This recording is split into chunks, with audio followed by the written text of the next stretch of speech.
Salut à tous! Bienvenue pour la première vidéo d'une fiche de lecture sur un livre de sociologie.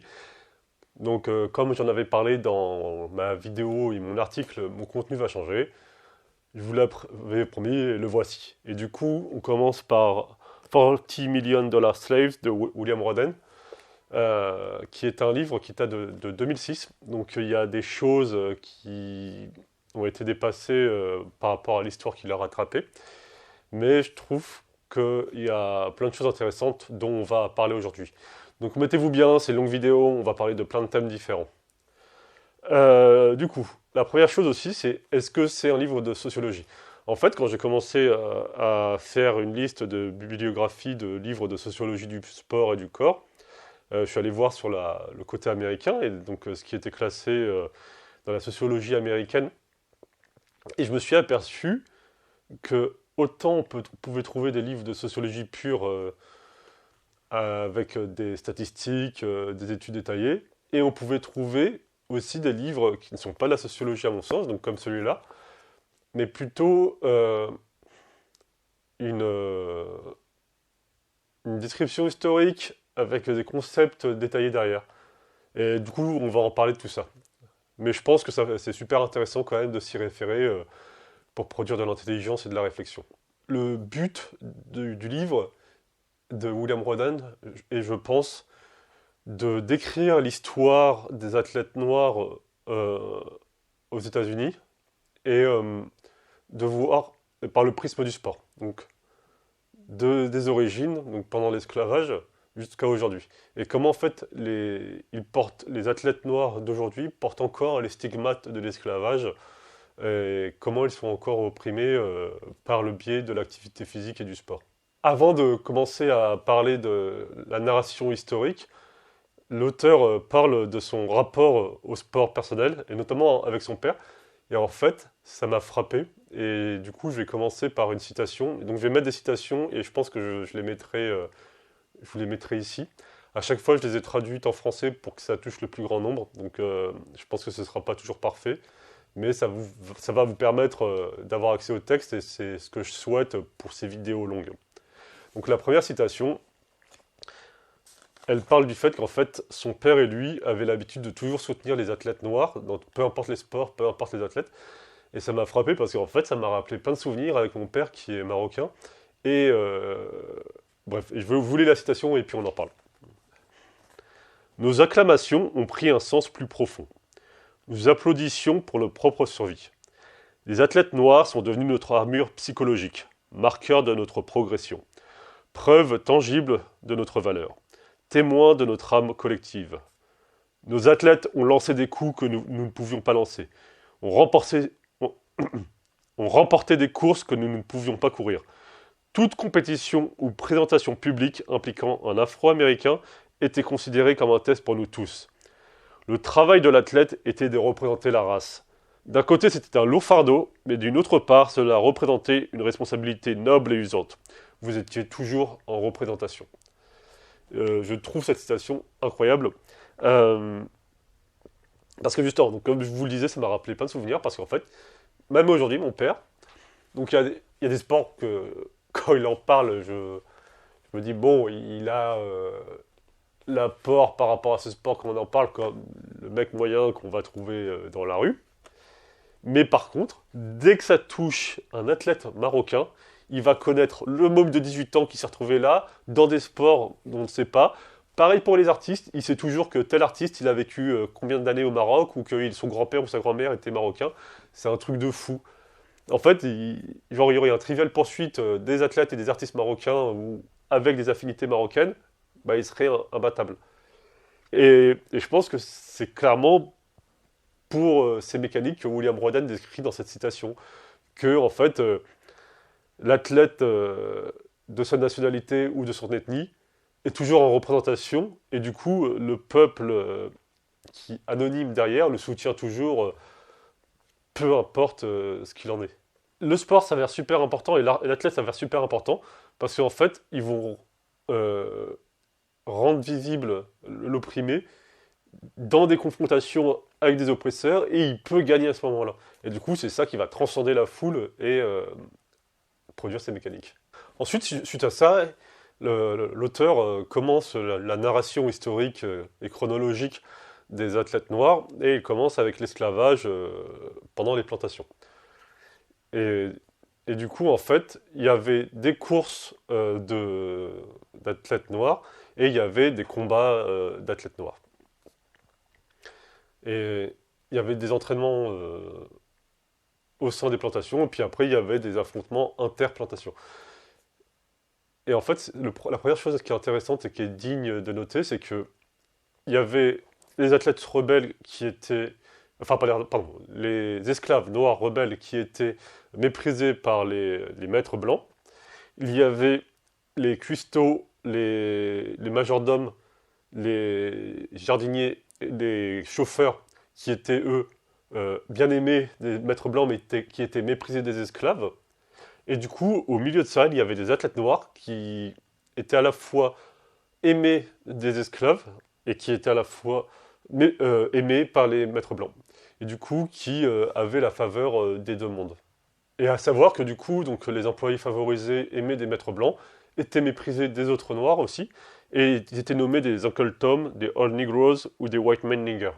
Et ça, c'est important parce qu'on va le retrouver plus tard dans l'historique décrit par William Roden. Donc le livre, ensuite, il va être séparé en chapitres où à chaque fois, l'auteur se concentre autour d'une personnalité afro-américaine du monde du sport pour décrire un mécanique. Et du coup, il avance dans le temps comme ça. L'instant d'après est du coup consacré au jockey, et plus spécifiquement à Charles Stewart et à Isaac Murphy. En fait, ce qui se passait, c'est que pendant l'esclavage, les esclaves s'occupaient des chevaux. Donc en fait, ils étaient coachs de jockey, ils étaient jockeys, et ils étaient palefreniers. Et une fois que plus d'Afro-Américains sont devenus libres, le monde hippique était dominé par la population afro-américaine en termes de succès. Donc les meilleurs jockeys étaient noirs, les meilleurs coachs étaient noirs, les meilleurs palefreniers étaient noirs. Sauf que plus ça avançait dans le temps, plus les gains étaient conséquents dans le monde hippique. Et là, en fait, il y a le jockey syndrome qui a commencé à se développer, où en fait, les athlètes noirs ont été agressés physiquement avant et pendant les courses, et ils ont commencé à être écartés avec des règles et d'un point de vue juridique.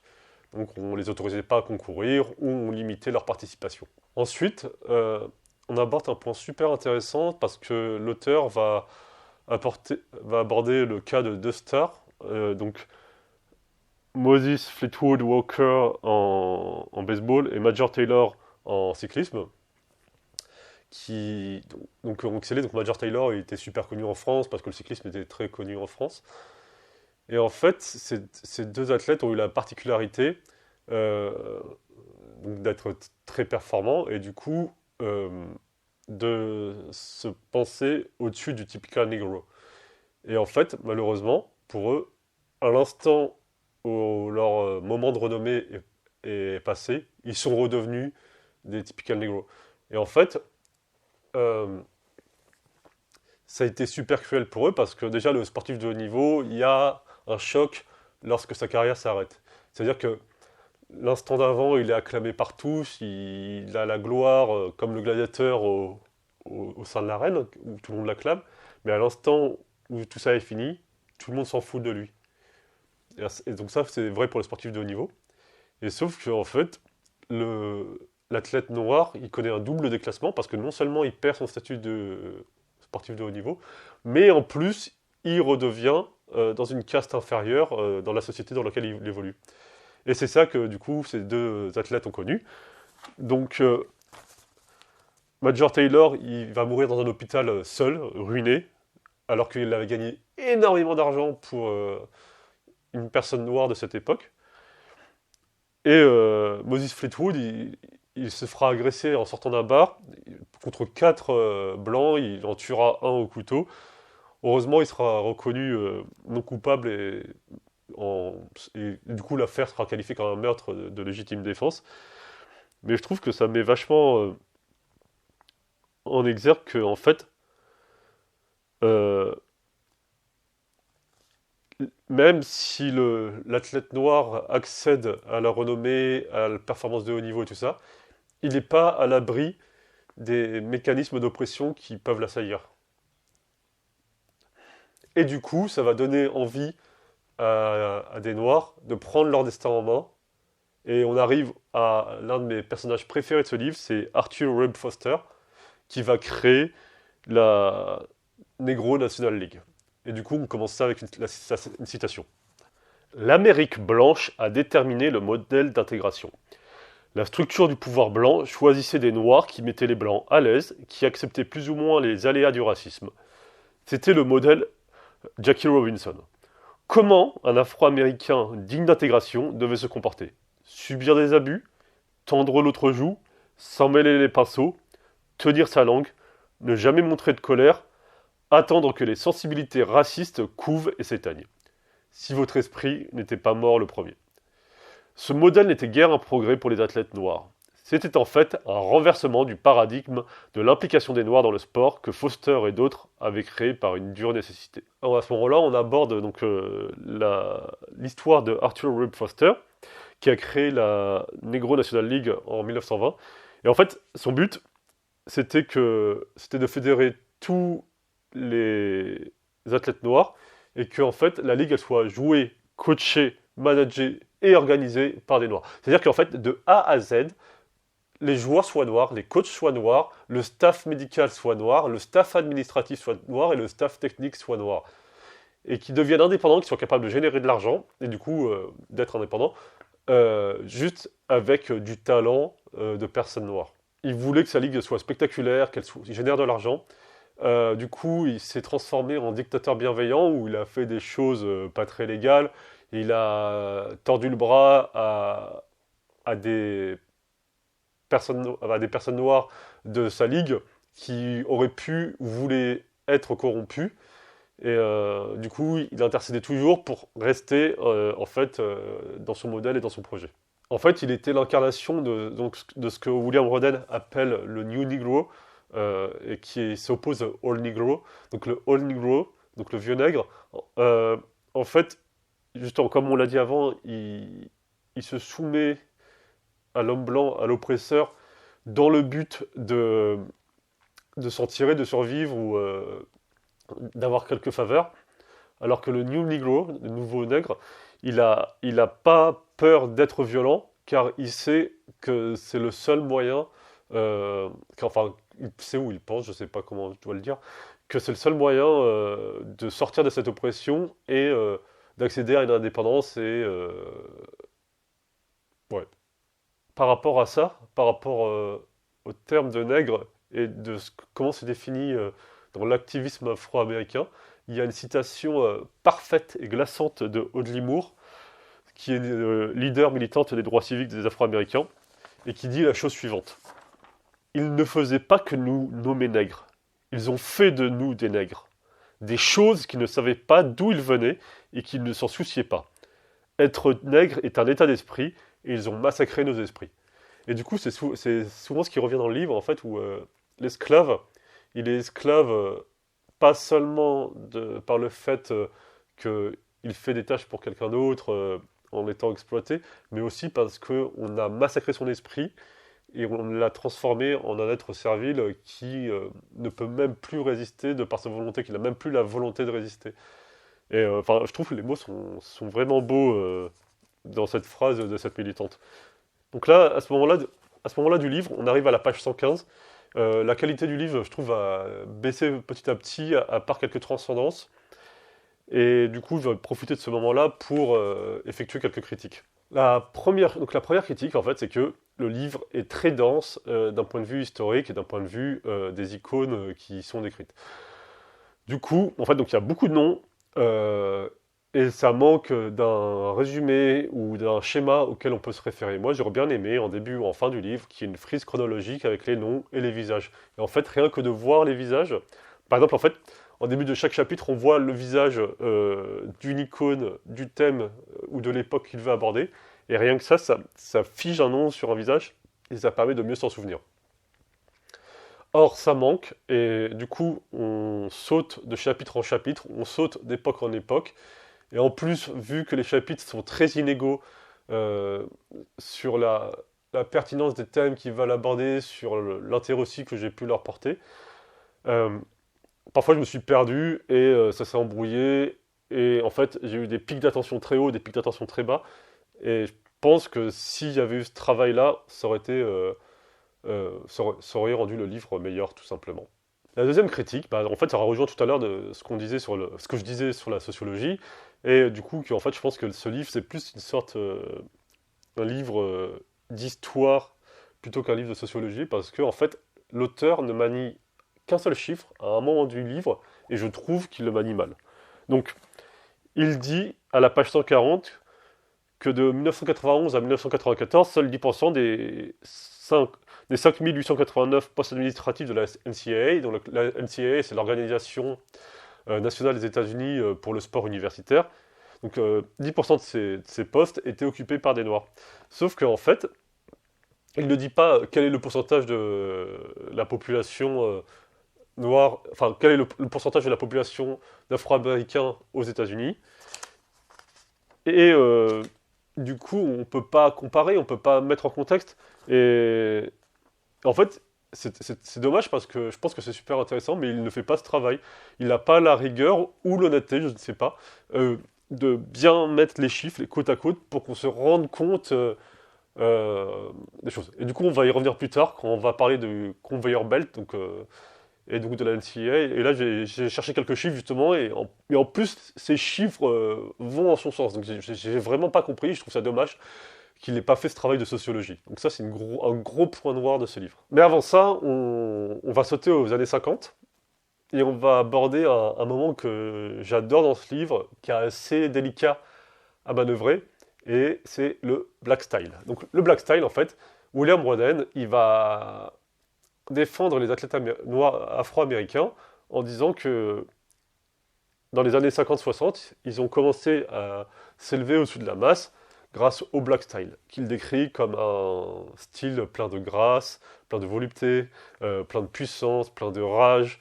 Il met plein d'adjectifs comme ça pour le qualifier, des adjectifs euh, très positifs. Pour décrire ses dires, pour illustrer ses dires, il va parler de Michael Jordan, Mohamed Ali, Wilma Rudolph, R.C. Owens et Willie Mays. Du coup, je vais vous dire une citation dans laquelle Willie Mays est intégré. Et ensuite, on va parler de R.C. Owens et de Michael Jordan par rapport à un point de critique que j'ai par rapport à ça. Donc il parle du niveau des athlètes. Un niveau qui ne pouvait pas, à ce point, être atteint par des joueurs blancs, qui étaient trop souvent enchaînés par des limites et attentes imposées par les normes que Mays défiait. Donc on en revient au black style. Donc en fait pour lui, c'est parce que les athlètes avaient des qualités qu'il ne décrit pas, qui les mettaient au-dessus des joueurs blancs. Et du coup, pour ça, il parle de Michael Jordan et il parle de R.C. Owens. Donc Michael Jordan, on ne va pas l'aborder tout de suite, on va rester sur R.C. Owens. En fait, R.C. Owens était un joueur de football américain, et donc pour ceux qui ne sont pas familiers, au football américain, au départ, il y a deux lignes d'équipes différentes, et il y a différents postes. Et en fait, l'équipe d'attaque, qui a le ballon, va la donner au quarterback. Le quarterback, ça va être le meilleur passeur de son équipe.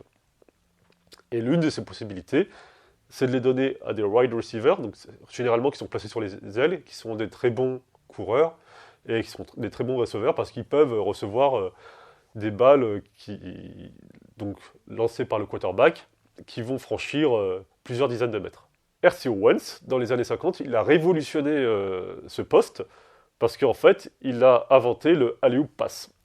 La alley-oop pass, c'est un geste technique que l'on retrouve dorénavant au basket, où en fait, un joueur va passer la balle à un autre joueur dans les airs qui va dunker à ce moment-là. Donc ça implique des qualités techniques pour une justesse de passe, une justesse de réception, mais aussi des qualités physiques pour pouvoir être capable de sauter aussi haut.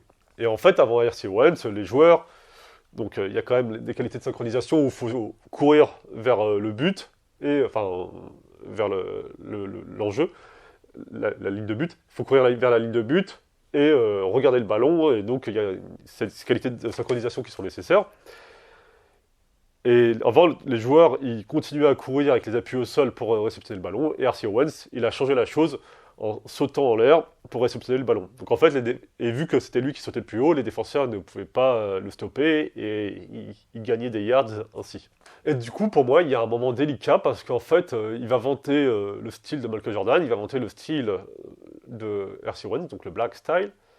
Et je pense qu'il fait preuve d'une malhonnêteté à ce moment-là parce qu'en fait, il écarte complètement la dimension physique.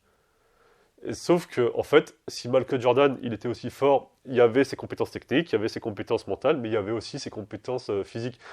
Michael Jordan, enfin, c'est incroyable comment il était puissant, comment il sautait haut, comment il allait vite. R.C. Owens, le geste technique, en plus que l'auteur décrit dans le livre, la révolution, elle vient de sa capacité à sauter.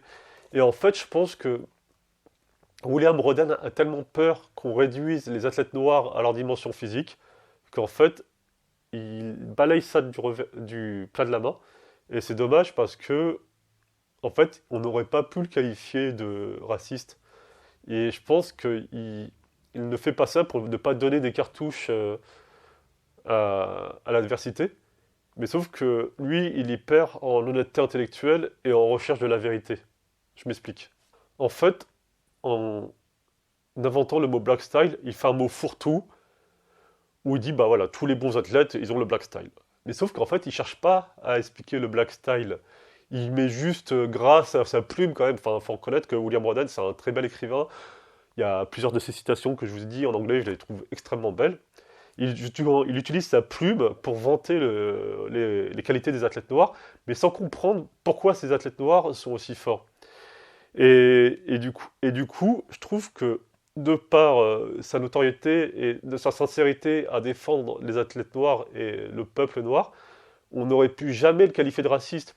Et je pense que il aurait pas donné des cartouches à l'adversaire. Je pense qu'en cherchant mieux à comprendre les performances de l'athlète noir, il aurait permis à sa cause de progresser.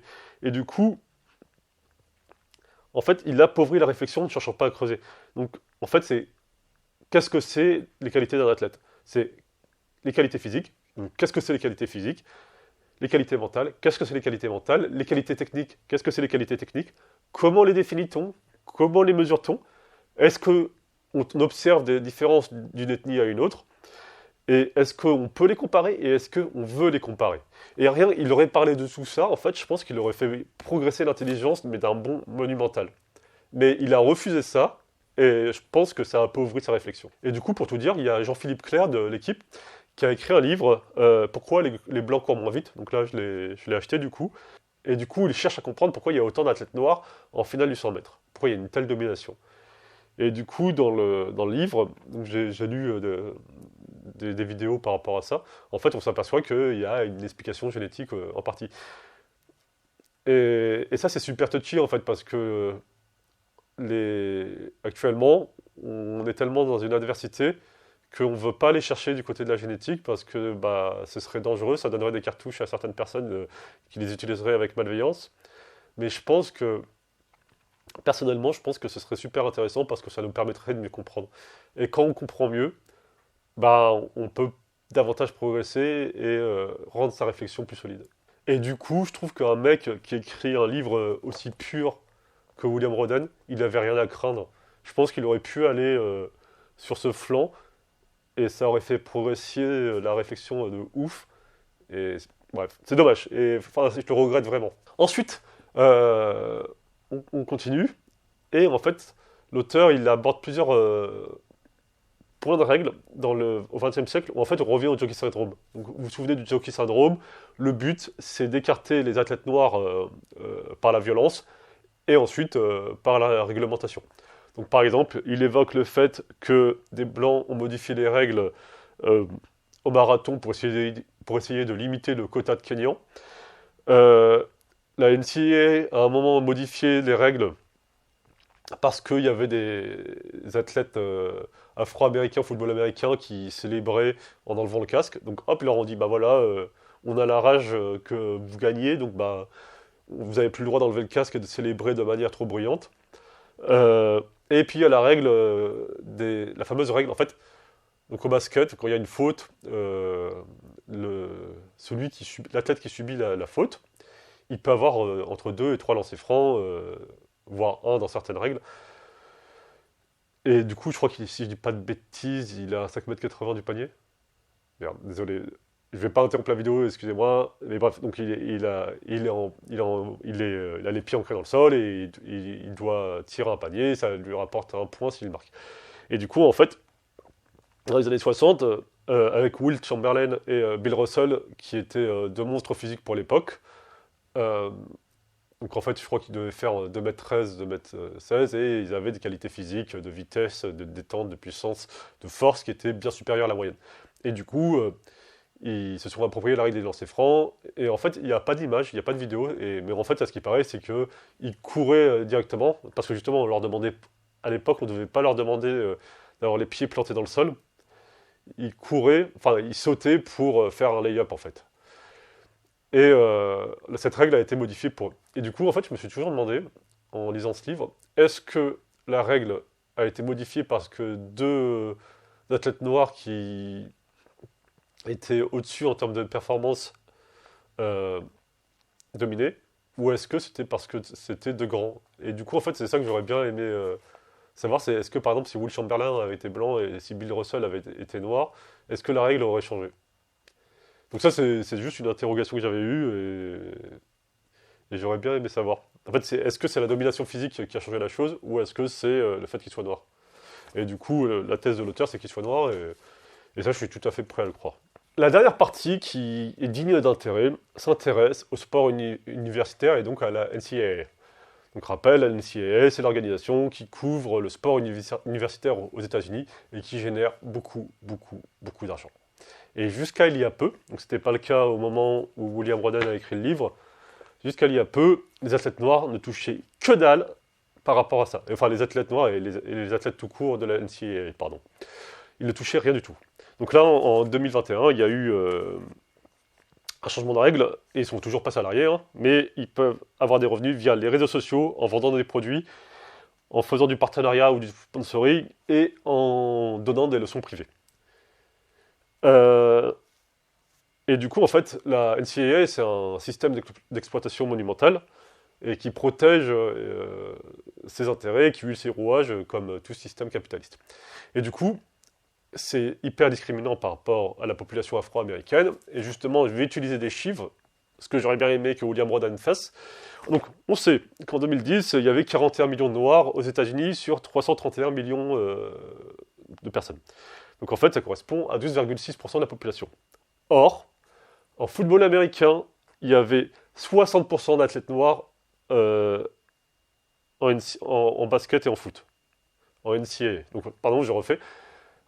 Or, il y avait 60% d'athlètes noirs en football américain et en basket en NCAA. C'est énorme. Et après, ce chiffre qui montre en NBA, où je crois que c'est en 2020, il y avait 74% d'Afro-Américains en NBA. Et après, quand on passe aux autres sports, en NCAA, c'est 11%. Bref, en fait, on a 12% d'Afro-Américains dans la population, et ça passe entre 60 à 74% dans le sport professionnel. Et du coup, en NCAA, c'est une main-d'œuvre qui était gratuite et qui maintenant commence à avoir un peu des revenus détournés. Et c'est ouf, quoi. Et du coup, en fait, la NCAA, c'est un système capitaliste d'exploitation et d'oppression envers la population afro-américaine, et on va voir pourquoi. Donc en fait, il cite d'abord l'exemple de Chris Webber. Donc Chris Webber, c'est un joueur mythique des Golden State Warriors, c'est un ailier fort. Euh, et du coup, il a fait partie du Fab Five. Le Fab Five, ça a été 5 joueurs de première année qui sont allés à l'université de Michigan et qui ont dominé la NCAA pendant 2 ans. Donc ils ont réussi à aller en finale 2 fois de suite et ils ont perdu 2 fois en finale, notamment sur une faute devenue assez célèbre de Chris Webber par rapport à un temps mort pris alors qu'il n'en avait plus. Et donc, du coup, ce Fab Five, il était célèbre parce que c'était 5 joueurs de première année et c'était 5 joueurs afro-américains. Et en fait, le propos de William Branham par rapport à ça, en fait, c'est dommage parce qu'ils auraient pu aller dans une université noire.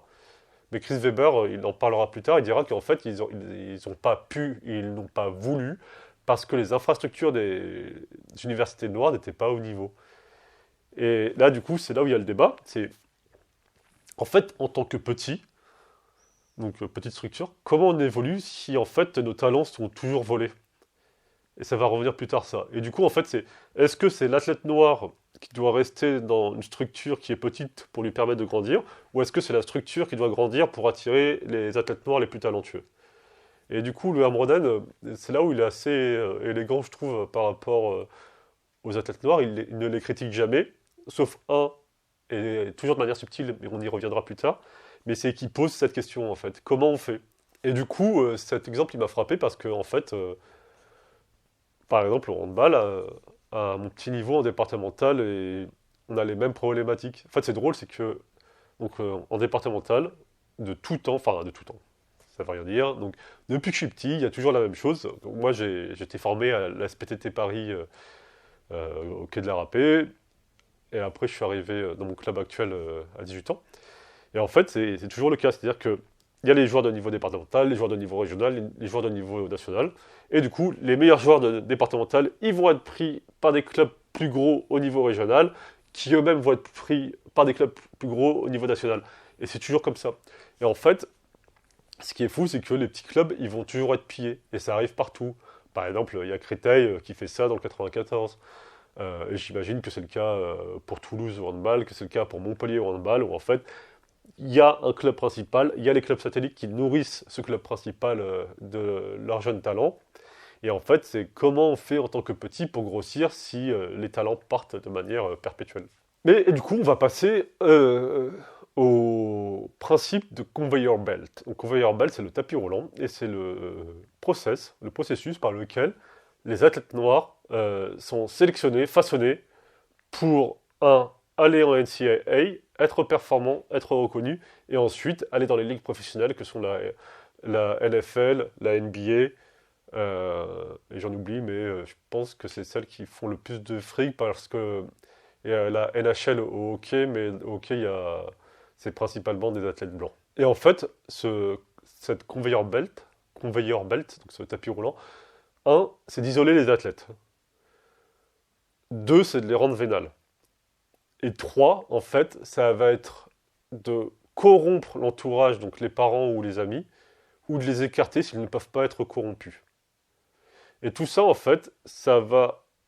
L'objectif, c'est de les modeler, tous ces athlètes afro-américains, pour qu'ils ne fassent pas de vagues et qu'ils se comportent comme ils se doivent se comporter pour générer le plus d'argent possible aux futures franchises qui composent les fédérations que le sont la NFL et la NHL, et la NBA, pardon.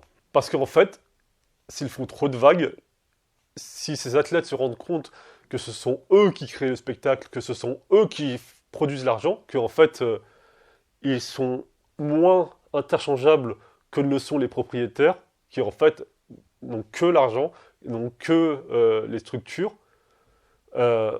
et ben ils vont créer des vagues, ils vont foutre le bordel, et ils vont se rendre compte de leur valeur, et ça, c'est pas dans l'intérêt des propriétaires blancs. Et du coup, il y a un témoignage de Kellen Senior, donc, qui a été un athlète dans les années 80-90, et il voit son fils dans les années 2000, qui va au lycée, qui va au lycée, qui est un très bon athlète. Et du coup, là, il voit, hop, que le recruteur, il va parler à son fils directement, que le recruteur, donc les recruteurs, pardon, de l'université. Et du coup, bref, pour décrire pour ceux qui ne connaissent pas, donc en fait, il y a une guerre des franchises. Enfin, il y a d'abord une guerre des universités pour s'octroyer les meilleurs lycéens, puis plus tard, il y a une guerre des franchises NBA, NHL, NFL et tout ça pour s'octroyer les meilleurs lycéens ou les meilleurs prospects universitaires via la draft. Pardon. Du coup, tout ça pour dire que, en fait, il y a des recruteurs qui vont tout faire pour choper les meilleurs joueurs. Et donc là, Kellen Senior, il dit qu'en fait, le recruteur, il va parler directement à son fils, il va parler directement à son coach, mais il ne va pas parler à lui. Alors que c'est lui, son père, qui est responsable de son fils parce que son fils est mineur. Et du coup, lui, vu qu'il est passé par la conveyor belt, vu qu'il est passé par le tapis roulant, il connaît tous les mécanismes. Il entend les discours manipulateurs, on va lui dire, ouais, t'inquiète, les meufs, elles vont venir à toi, t'inquiète, tu vas avoir plein de thunes, t'inquiète, tu vas devenir une star, tout ça. Il connaît ça par cœur, il sait qu'à l'instant où son fils se pète, il va devenir un typical negro, comme on décrivait avant, et que du coup, il va être écarté. Et ça, il illustre parfaitement avec une phrase suivante. Nous devons faire comprendre cela aux parents. Vous avez mérité une bourse. On ne vous donne pas une bourse. Il faut changer le langage que nous utilisons. Une fois que l'on change le langage, on change notre vision des choses. En fait, il montre, je trouve, brillamment, avec cette citation, que la domination, elle vient par le discours. Et que si l'on change les mots, le langage, le discours, on change la perception de la réalité. Et justement, en fait, les recruteurs, ils peuvent te dire, ah, on va te mettre bien, on va te donner une bourse, parce qu'on est sympa pour que tu puisses aller à l'université, pour que tu puisses jouer avec nous. C'est toi qui as de la chance. Et lui, son propos, c'est de dire, non, non, non, mec, c'est pas moi qui ai de la chance de venir jouer dans ton équipe. C'est toi qui as de la chance de m'avoir. Parce que, en fait, c'est moi la star et c'est moi qui vais créer du fric. Et après, la réalité, elle se situe bien sûr entre deux. C'est-à-dire que le joueur a besoin des structures, a besoin du staff médical, a besoin du staff technique, a besoin du staff administratif pour briller. Et les propriétaires, ils ont besoin de ces... et du coup, il a besoin des propriétaires aussi pour organiser tout ça, pour avoir l'argent, pour avoir l'investissement. Mais le staff administratif, tout le staff et le propriétaire, ils ont besoin des athlètes pour qu'il y ait le jeu, pour qu'il y ait la NCAA, pour qu'il y ait les matchs. Et du coup, en fait, c'est où est le rapport de force actuellement et est-ce que les athlètes noirs ont assez actuellement par rapport à la réalité, quoi. Et c'est ça qui est super complexe, qui est super intéressant. Et du coup, en fait, le tapis roulant, donc la conveyor belt, ça a deux objectifs. Un, donc c'est comme je le disais, c'est de faire croire dur comme fer que l'athlète a plus besoin des instances que les instances ont besoin de lui. Qu'en fait, il ne doit pas faire de vagues ou sinon il va tout perdre. Et la seconde chose, c'est de faire oublier à l'athlète qu'il est noir. En fait, William Roden et Sir Cullen Senior, ils montrent que ces jeunes athlètes aujourd'hui, dans les années 2000 du coup, parce que du coup, bref, parce que peut-être que ça a changé aujourd'hui avec toutes ces affaires de meurtres policiers envers des personnes noires aux États-Unis. Mais là, du coup, les propos de William Roden, de Cirque et de Cullen Senior, c'est de dire que les jeunes athlètes noirs, quand ils arrivent en NCAA, en fait, et quand ils sont au lycée, ils oublient carrément qu'ils sont noirs. Et c'est assez remarquable parce que ça s'oppose aux exemples que l'on a mentionnés plus tôt, donc Major Taylor et Moses Fletwood, qu'en fait, eux, ils se savaient noirs, mais ils se sentaient supérieurs au typical Negro. Alors que les jeunes athlètes dont on parle ici, ils ont oublié qu'ils sont noirs, mais du coup, c'est un choc encore plus grand à l'instant où ils sont déclassés en tant que sportifs de haut niveau. Car ils vont découvrir qu'ils sont noirs à des moments critiques, donc quand ils vont devenir adultes, quand ils vont être dépossédés de leur statut d'athlète de haut niveau, ou lorsqu'ils vont avoir affaire à la police, ou à un fait de vie qui va leur rappeler que, en fait, ils sont noirs. En fait, en oubliant qu'ils sont noirs, ils sont dépossédés d'une partie de leur être.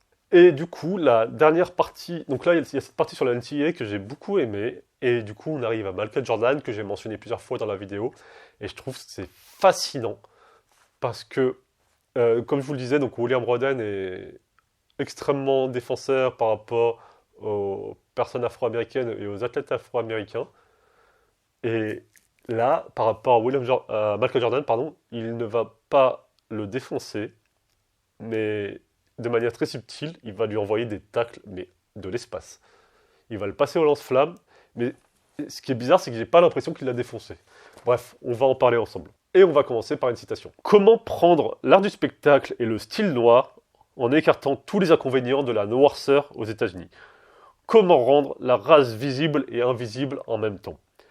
La réponse était que les noirs agissent avec neutralité en performant spectaculairement, comme Mike.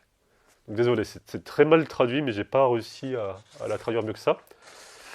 En fait, il dit que sa première critique par rapport à Michael Jordan, c'était que c'était un compétiteur hors du commun, c'était un gros trash talker, il n'avait pas peur d'être agressif sur le terrain et hors du terrain. Mais pourtant, toute cette détermination, ce sens du combat, il disparaissait dès qu'on entrait dans l'opposition, dans le combat militant racial. Et du coup, je me permets de tout de suite vous donner une deuxième citation, et après on en parle plus longuement. En tant que compétiteur, la fougue et la vigueur de Jordan, sa volonté de gagner, sa volonté de critiquer, publiquement et de manière corrosive, toute personne se dressant contre lui sont légendaires. Personne n'était épargné. Coach, équipier, personnel administratif. Il se délectait de l'affrontement, sauf lorsqu'il s'agissait d'affronter le racisme. Et je trouve cette citation incroyable, c'est un tacle monstrueux envers Michael Jordan. Et encore plus lorsqu'on connaît la NBA. Donc je pense que ça a été plus public que Michael Jordan. C'est pas un ange. Personnellement, je trouve que c'est pas une personne bien. Donc il a frappé ses coéquipiers comme Steve Kerr lors d'entraînement. Il s'est battu sur le terrain, notamment avec Reggie Miller des Indiana Pacers. Il n'a pas été sanctionné parce qu'en fait, bah, c'était lui la personne la plus bankable de la NBA. Il était odieux avec Jerry Krause, qui était le general manager des Bulls. Il, euh, il était odieux envers d'autres athlètes. Par exemple, il y avait Muggsy Bogues, qui était l'athlète, qui était le basketteur le plus petit à jouer en NBA, si je ne dis pas de bêtises, à 1,63 m. Et il l'a traité de nain en plein match sur un tir critique. Enfin bref, c'était un mec méchant qui n'hésitait pas à être méchant, et même avec les puissants, parce que Jerry Krause, c'était quand même son boss, quoi. Il pouvait le virer ou pas, mais il se savait surpuissant parce qu'il était tellement fort qu'il pouvait être odieux, il pouvait frapper ses équipiers, et tout ça sans avoir peur d'être viré. Mais par contre, dès qu'on arrivait au combat racial, là, il disait rien. Après, pour tempérer tout ça, donc ça a été écrit en 2006, depuis Michael Jordan, il s'est exprimé sur le racisme. LeBron James, je sais pas si on va dire que c'est son héritier, mais maintenant, enfin, LeBron James, il a eu la même domination sur la ligue de la NBA que Michael Jordan a eu. Et LeBron James, lui, il est beaucoup plus investi par rapport à ça, par rapport au militantisme afro-américain.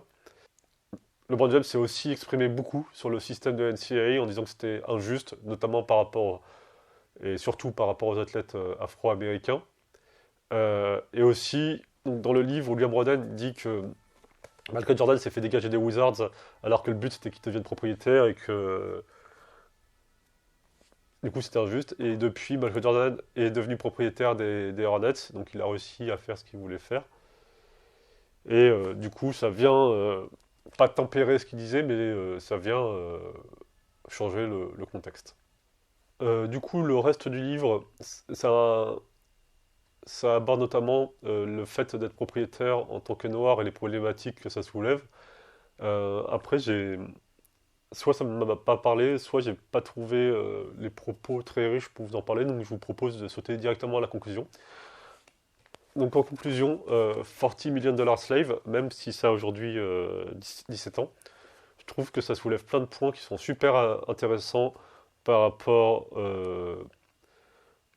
aux athlètes afro-américains. Après, j'aurais aimé, un, que, comme je vous l'ai dit, qu'il utilise plus de chiffres, qu'il ait plus de rigueur scientifique. Deux, qu'il aborde qu'est-ce que fait la qualité d'un athlète, donc les qualités physiques, mentales, les qualités techniques, les qualités stratégiques, qu'on peut peut-être, les tactiques qu'on peut rentrer dans la qualité mentale, et, euh, et du coup qui aurait permis plus de dater, je trouve, qu'on comprenne mieux, et que du coup on avance dans cette réflexion. Parce que là, on voit que William Roden, c'est un bon écrivain qui veut contourner certaines choses grâce à sa plume. Et du coup, pour revenir à sa plume, bah voilà, ce mec est brillant. C'est facile à lire, ça rend vraiment le livre facile à lire. Et bah c'est beau. Il y a plein de citations qui sont vraiment belles. Et du coup, c'est super agréable à lire.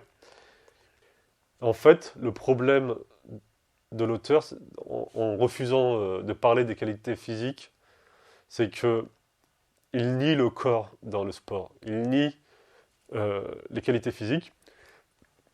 Et je trouve qu'il rate un truc monumental, c'est que, en fait, pourquoi ces athlètes sont des 40 millions de dollars slaves? Il y a le fait qu'il y a des propriétaires blancs qui se servent d'athlètes noirs pour prendre beaucoup d'argent, mais en quoi c'est un problème? C'est un problème parce que, donc il y a cette oppression, il y a ce management, il y a ce lavage de cerveau, il y a le fait de baisser la valeur des athlètes noirs et tout ça. Mais il y a aussi le fait, et ça il ne l'aborde pas du tout, qu'en fait, il y a plein d'athlètes noirs qui brisent leur corps pour espérer atteindre le haut niveau et l'argent. Et sauf qu'en fait, sur le haut niveau, il faut toujours garder en tête dans le haut niveau que pour 100 mecs qui sont arrivés à haut niveau, je sais pas, il va y en avoir 1000, 10 000 qui n'ont pas eu accès au niveau et qui ont cassé leur corps pour ça et qui le retrouveront plus jamais. Faut pas oublier que la carrière d'un sportif de haut niveau, ça commence de plus en plus jeune aujourd'hui, la question de formation. Où depuis très jeune, il joue, il pratique son sport, et que ça se finit entre 35 à 40 ans aujourd'hui. On voit de plus en plus des athlètes dans différents sports qui sont capables de repousser l'âge de départ à la retraite parce que, comme on l'a dit, on a progressé en nutrition, on a progressé en soins, on a progressé en alimentation, en entraînement, et puis on a progressé en dopage. Et donc en médecine. Et il faut pas. Et du coup, mais sauf qu'à 35 ans, 40 ans, la vie, elle n'est pas finie. Il y a toute une vie derrière. Et en fait, il y a plein d'athlètes, notamment des athlètes afro-américains, Shaquille O'Neal, Charles Barkley, David Robinson aussi. Je crois que j'avais lu une interview de lui, ou Sean Kemp. Tous ces mecs, ils disent qu'en fait, ils vivent tous les jours avec des douleurs. Il y a des footballeurs aussi de Ligue 1 régulièrement qui disent qu'ils vivent tous les jours avec des douleurs. Et en fait, le problème du sport de haut niveau et du problème de l'exploitation, c'est que il y a pas que le fric, c'est qu'en fait, le corps, on te le rendra jamais. Et le corps, tu peux être autant millionnaire que tu veux, donc 40 millions de dollars slave, bah tu pourras jamais payer assez cher pour récupérer ton corps. Et donc ton bien-être. Et donc ton bonheur. Bref, je pense que ma réflexion n'est pas encore très ronde par rapport à ça et que je me répète peut-être. Et du coup, je vais finir sur une dernière réflexion, une dernière citation. C'est une citation finale que je trouve très belle par rapport à la situation d'un groupe opprimé. Le paradoxe pour cette tribu contemporaine d'athlètes noirs est: comment est-ce que j'avance simultanément en tant qu'individu et en tant que membre d'un groupe? Et du coup, je trouve ça trop intéressant, c'est: est-ce que en tant que membre avantagé d'un groupe opprimé, vous voulez utiliser cet avantage pour votre bonheur personnel, pour monter seul? Donc, comme on l'a vu par exemple avec Moses Flatwood et Major Taylor, qui se pensaient supérieurs au typical Negro, mais qui étaient irrémédiablement ramenés à leur situation. Ou est-ce que vous voulez utiliser l'avantage acquis euh, par vos compétences et vos qualités intrinsèques pour élever votre groupe, quitte à être exposé, quitte à perdre des plumes et quitte à gagner moins que si vous n'aviez pensé qu'à votre individualité, à votre individualisme. Euh, voilà. J'ai pas de réponse par rapport à ça, mais j'ai trouvé cette citation finale dans le livre super intéressante. Du coup, je vous le recommande, même s'il y a des choses qui sont passées. Et je vais m'arrêter là parce que j'aime beaucoup cette citation. En attendant, je vous fais des bisous. J'espère que cette première fiche de lecture sur la sociologie du sport et du corps vous a plu. Et je vous dis à une prochaine fois. Ciao.